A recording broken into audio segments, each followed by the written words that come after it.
Well, it is a real pleasure to be joined by Norine Ambrose, who is the executive director of the Cows and Fish program. How do you acknowledge your group there, Norine? Yeah, absolutely. Thanks, Michael. Cows and Fish program is good. Cows and Fish is good. We deliver a program, I guess. So you can put the two together.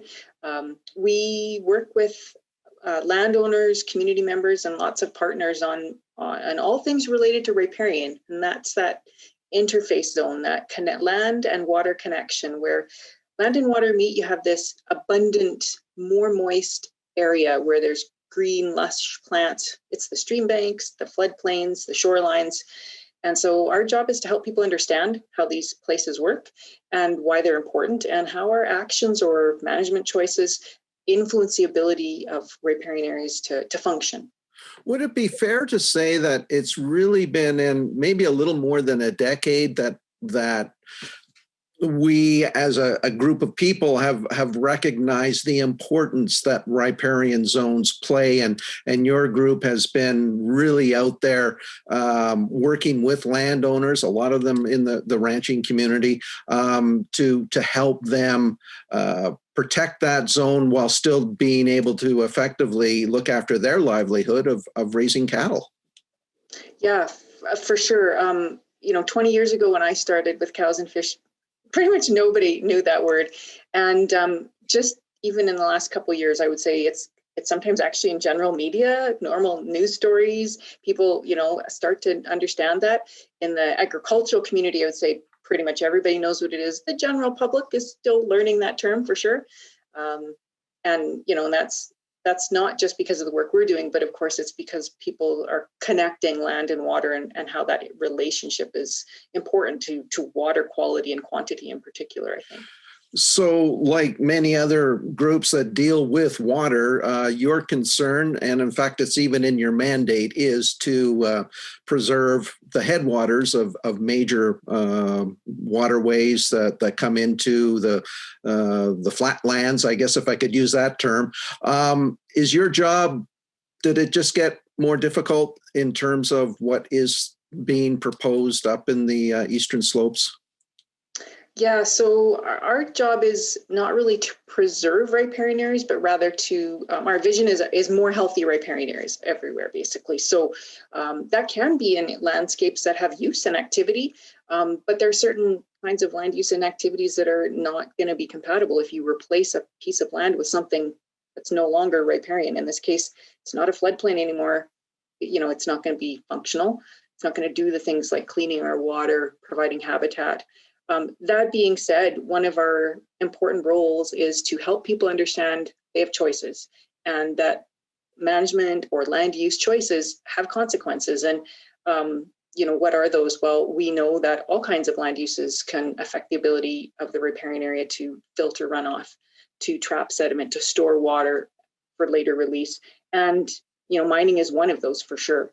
If you cover the landscape with a city and pavement in a riparian area, well, same problem. It's not going to be functioning as a riparian anymore. And certainly other kinds of land uses, including mining, can be part of that. And I think, what's really hit the news a lot lately is that people recognize this area has kind of been in the eastern slopes with the mining policy changes, a recognition that it was kind of set aside for some kinds of activities, but certain things like mining weren't going to be allowed because it was so important to our headwaters for water quality, for water volume, and opportunities downstream. So I think that's why people are so keen and interested, because all the kinds of things we do can affect riparian health and watershed health generally. But there's some that are potentially going to be permanent changes that we can't undo. And that's true of all kinds of things. Like when you put a road through a creek or over a creek, that piece is never going back to the way it was unless you can't just reclaim or repair things really easily. It's not like you wave a wand and the natural ecosystem, its complexity gets replaced. It's not at all like that. You can try, but it's not easy.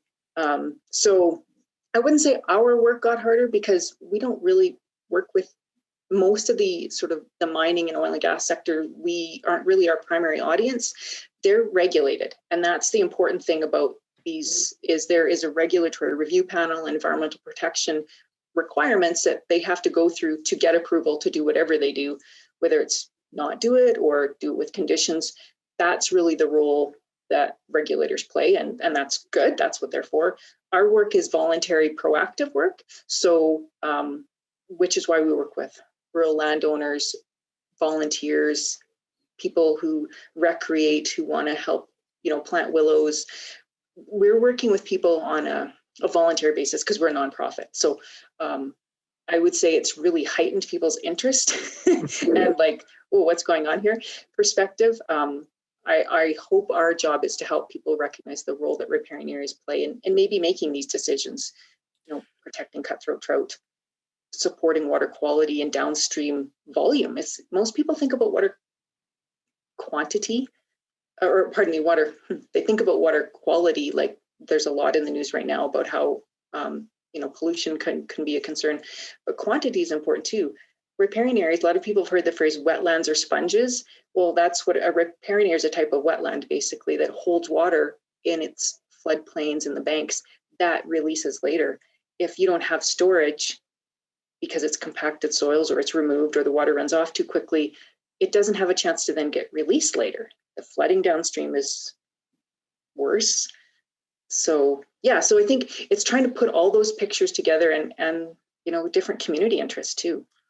So boy, there's just so much to digest here, but let me try and throw this one out at you.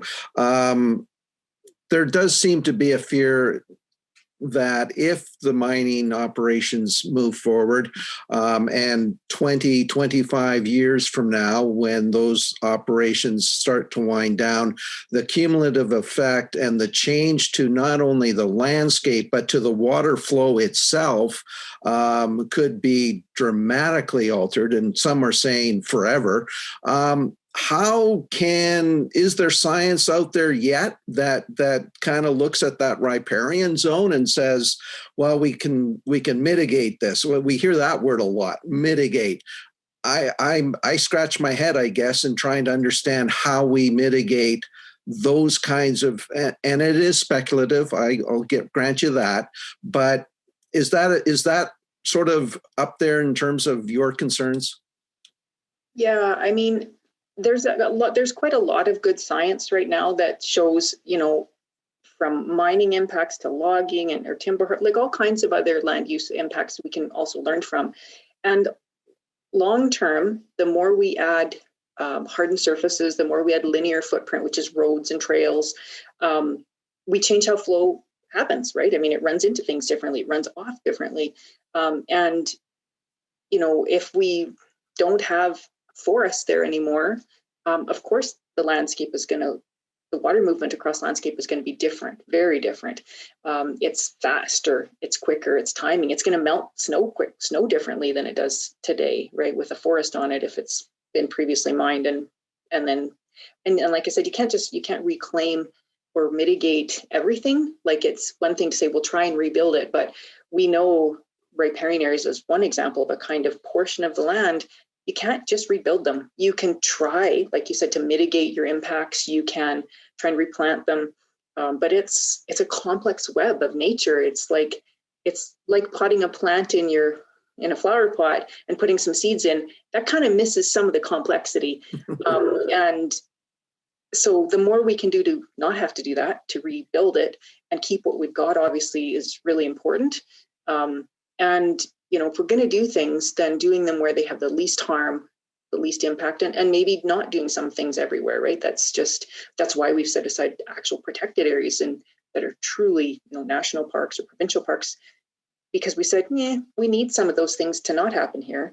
And I mean, I'm not the one to make those decisions, but I think we recognize that long term, some things, we need to gain value from today, but how do we balance that with what we want to have in long term into the future?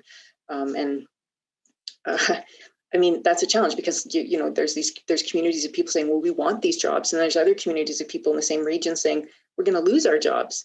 When the recreational tourism versus, say, jobs in the mining sector. And I those are both important, like those are both important things, but I mean, it's the government's job and the regulator's job to look at the big picture and say, long term, what do we as a bigger society need? And I think we know from a science perspective, we can't rebuild ecosystems in the way they came to us to start. And so when you look at the history of cows and fish, and this may be I don't know if you have this figure at the top of your head, but can you kind of put in perspective the dollar amount that has been invested in the work that you folks have done, and the just the sheer size and the impact that cows and fish has had on the landscape working with landowners? I'll just give you a really rough ballpark, but I mean, there's mostly we rely on grants. And so I would say, give or take the last 20 years, that's probably close to $15 million of dollars that we've directly had or our direct partners have had. That doesn't count all the time and effort that landowners and watershed groups have put to things, which is probably triple that amount. So people do want to be good stewards, and they want to take care of things because they see the long-term need and value of, and water is often driving that, but so is sustainability of agricultural operations and recreational opportunities. It's a lot for sure. It's significant. And it's not just the dollar figure either. I mean, from an environmental perspective, if these riparian areas had not been addressed, there would have been additional costs in terms of lost land, maybe lost cattle, certainly lost fish, and the quality of water further downstream would have been affected, more money and perhaps water treatment plants, that type of thing. Definitely. I mean, it's almost incalculable the value that we get for ecological goods and services by having healthy riparian areas and healthy landscapes, because they do all those things for free if they're working, right? So, like you're obviously really familiar with the fish story across the province of, stream bank fencing projects that started in the 80s. Some of those have resulted in 200% and 300% improvements, like in the North Raven and of fish populations. And, I'm not saying that you should fence out all riparian areas, because I think you can actually graze them carefully and still have those benefits. But that's one example of, like, how do you put a value on the life of having fish or having fishing opportunities?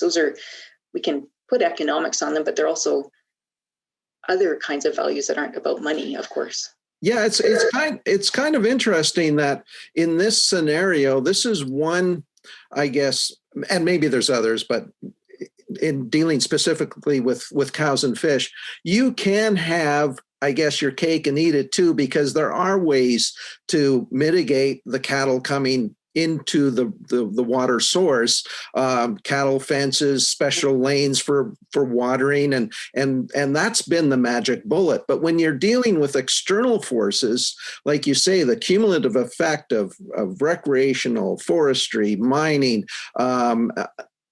who knows what else at the headwater source, it's kind of out of your control, isn't it?